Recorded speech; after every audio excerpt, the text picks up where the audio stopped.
Xavier को दुर्रे नायाब के भाई पे बहुत ही शदीद गुस्सा आता है कि उसके भाई ने खामखा में उसके बाप के दोस्तों के सामने जावियर की भी इंसल्ट करवा दी और जावियर के बाप की भी इज्जत मट्टी में मिलवा दी।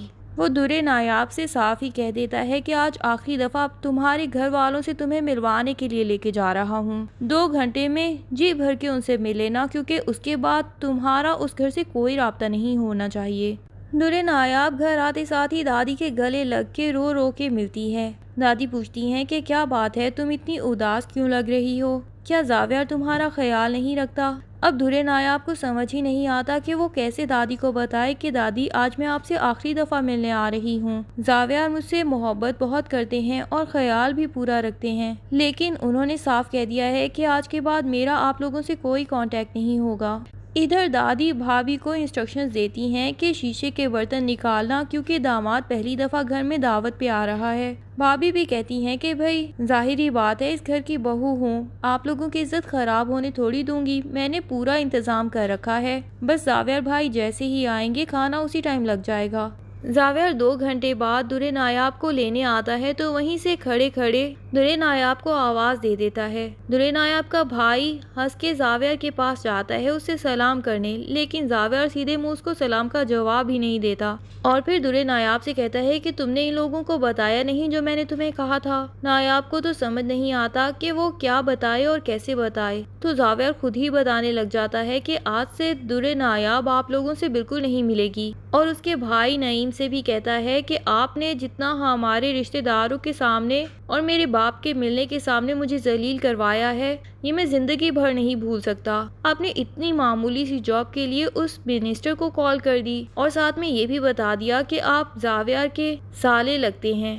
भाई आपको अगर जॉब की ज़रूरत थी तो आप मुझे बता सकते थे, एटलीस्ट मेरी इस तरह बेइज्जती तो ना करवाते। ठीक ही कहा था मेरे घर वालों ने, छोटे ख़ानदान से रिश्ता करने का बहुत बुरा अंजाम भुगतना पड़ेगा। इसीलिए अब मैं चाहता हूँ कि दुर्रे नायाब आप लोगों से बिल्कुल कट ऑफ हो जाए, और आज के बाद मैं आप लोगों को गलती से भी अपने घर के किसी फंक्शन में इनवाइट नहीं करना चाहता।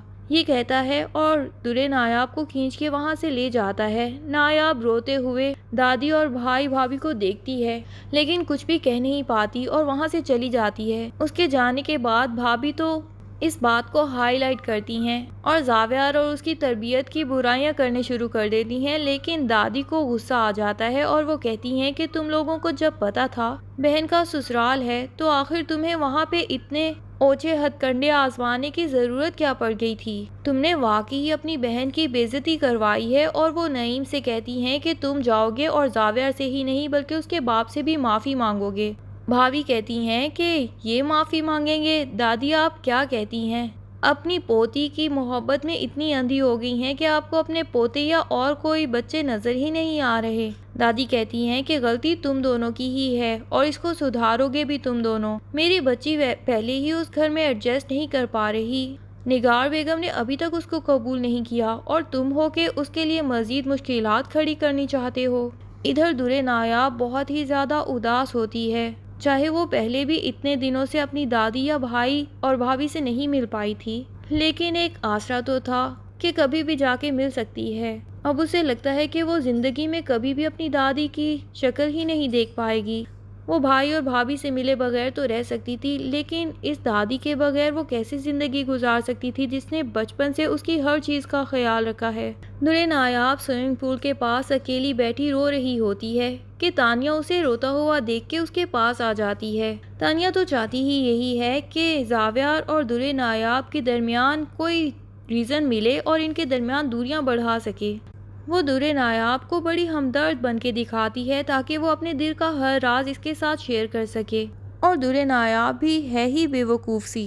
वो ये भी भूल जाती है कि तानिया जावियर की मंगेतर रह चुकी है और किस तरह उसने पहली दफ़ा दुर्रे नायाब और जावियर को एक साथ ऑफिस में देख के चिल्लाना शुरू कर दिया था और हंगामा बर्पा कर दिया था। पता नहीं कैसे दुर्रे नायाब को ये सारी बातें भूल जाती हैं और वो तानिया को अपनी हमदर्द समझ के सारी बातें दिल की उसके साथ शेयर करना शुरू कर देती है।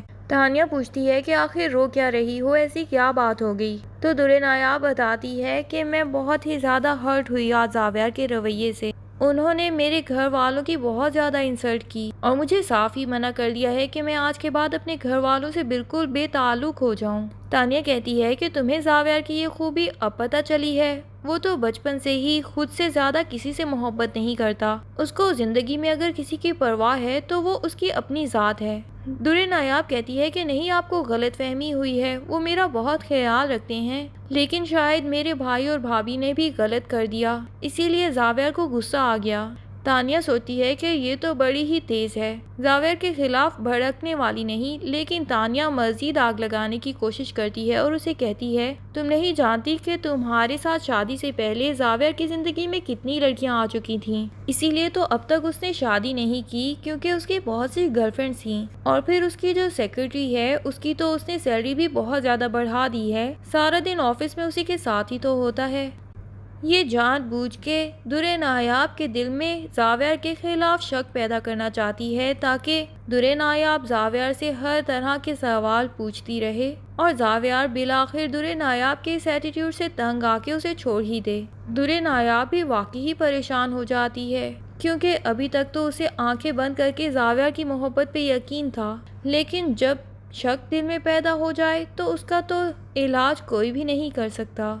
इधर जुनैद को भी पता चल चुका है कि तानिया ने किसी और मकसद से ही उसके साथ शादी की है, क्योंकि वो जब भी तानिया के करीब आने की कोशिश करता है तो तानिया उसको खुद से दूर ही रहने का कहती है और साफ कह देती है कि मुझे अभी वक्त चाहिए, या कोई बहाना कर देती है कि फ़िलहाल मैं थकी हुई हूँ, इसलिए मैं आपके साथ लॉन्ग ड्राइव पे या डिनर पे जाना नहीं चाहती। जुनैद तानिया की माँ से शिकायत कर देता है और उसका एटीट्यूड उसकी माँ को साफ बता देता है। तानिया जब अपनी माँ के घर जाती है तो उसकी माँ उससे पूछती है कि आखिर ऐसी क्या वजह है कि जुनैद ने मुझसे तुम्हारी शिकायत की। तानिया कहती है कि ओह अच्छा, तो उसने आपसे भी शिकायत कर दी है। और फिर कहती है कि आपको अपनी बेटी की बातों पे यकीन नहीं और जुनैद की बात पे यकीन है। तो तानिया की माँ साफ ही कहती हैं कि हाँ, मैं अच्छे से जानती हूँ कि उसने तो इस शादी को दिल से कबूल किया है, लेकिन तुमने जिस मकसद से ये शादी की थी वो भी मैं बड़े अच्छे से समझती हूँ। तानिया कहती है कि मेरा कोई मकसद नहीं था। तो उसकी माँ उसे समझाती है कि शुक्र करो कि जुनैद जैसा सीधा आदमी तुम्हें मिल गया है और उसकी कदर करो इससे पहले कि वो तुम्हें छोड़ दे, क्योंकि उसने तो मुझे साफ ही कहा है कि अगर तानिया का एटीट्यूड ठीक ना रहा तो मैं उसे डिवोर्स दे दूंगा। और वो ये भी कहती है कि ये भी शुक्र करो कि उसने ये शिकायत सिर्फ मुझसे की है, अपने पेरेंट्स से नहीं की, वरना मैं तो नेगार और उसके हस्बैंड को सफाइयाँ पेश करते करते थक जाती। अगर उसने तुम्हें तलाक दे दी तो लोग क्या कहेंगे कि माँ ने खुद भी डिवोर्स ले ली थी और बेटी की भी शादी के इतने ही थोड़े अरसे में डिवोर्स करवा दी। तानिया कहती है कि ठीक है, आपको लोगों की फिक्र है कि कहीं वो आपको ताने ना दे दें कि आपकी तरबियत ठीक नहीं, और अपनी बेटी की फीलिंग्स का कोई ख्याल नहीं है आपको। लेकिन अकेले में तानिया भी सोचती है कि माँ की बात वाकई ही ठीक थी, मुझे जुनैद के साथ अपना एटीट्यूड ठीक रखना होगा। तब तक जुनैद को शक भी नहीं होना चाहिए जब तक कि मैं जावियर का दिल इस लड़की से खट्टा ना करवा दूं, वरना अगर उस घर में ना रह पाई तो पता नहीं कैसे मैं उन दोनों के दरमियान फूट डलवा सकूंगी। अब क्या वाकई ही तानिया जावियर और दुरे नायाब के दरमियान इतनी नफरत पैदा करवा सकती है कि जावियर उसको छोड़ने पे मजबूर हो जाए, और फिर उसको छोड़ भी दे तो क्या वो दोबारा से तानिया के साथ शादी करने के लिए तैयार हो जाएगा? ये सब जानने के लिए ड्रामे की नेक्स्ट एपिसोड्स का इंतज़ार कीजिए। तब तक के लिए अल्लाह हाफिज़। वीडियो पसंद आए तो लाइक एंड कमेंट ज़रूर कर दें और चैनल को सब्सक्राइब करना ना भूलिए। Thank you.